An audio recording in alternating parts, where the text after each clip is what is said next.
Do you ever wonder what those lettered parts of Medicare are? I call it Medicare alphabet soup. So this very short, under 5-minute presentation will help you describe and understand what is Part A, B, C, and D. So what is the Medicare alphabet soup? Let's dive right in. So here is original Medicare, and this presentation is not to talk about Medicare 101, it's simply what are the parts of Medicare. The first part is Part A. Part A is hospital insurance. What does that cover? It covers inpatient hospital stays, skilled nursing facilities, hospice care, and some home health care. Typically, members don't pay a monthly premium if they've paid into Medicare taxes for at least 10 years. There may be deductibles or coinsurance.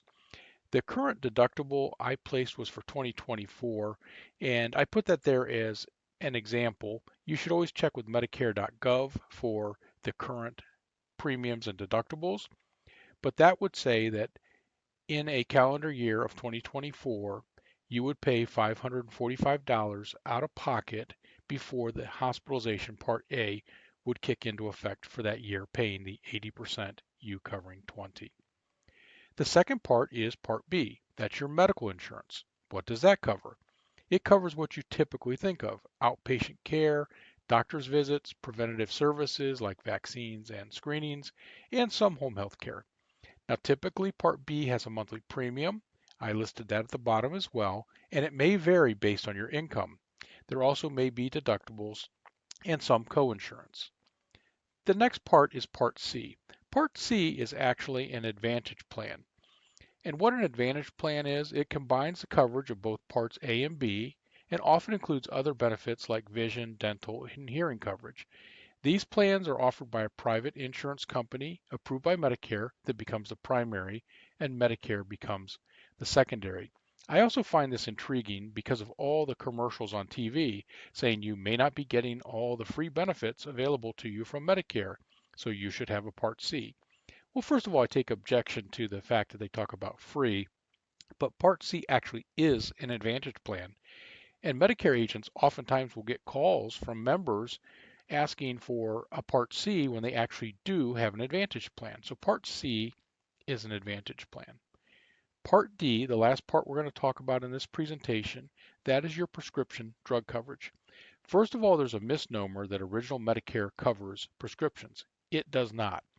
So a Part D plan is prescription medications, and it's also covered by a private insurance company. Typically, there are monthly premiums and then cost by medication based on the plans that they choose in a tier system, and it also may have a deductible and co-payments for prescriptions. You also can get your prescriptions via the Part C we just talked about, the Advantage plan. Many of them have the prescriptions included. One last note in closing about Part D. It's very important to understand that sometimes members will say, hey, I take no medication, so I don't need a Part D. Why should I be in a Part D? Well, it's important to understand that unless you have credible coverage for drugs as defined by Centers for Medicare when you first sign up, they will assess a penalty for every single month that you were without coverage for the rest of the time that you do have a plan. And that can be very large. Sometimes it may be as high as 1% of the average monthly premium times the number of months that you chose not to be on a Part D and you were without credible coverage. Hopefully that's helped you a lot. Thank you for listening. Have a great day.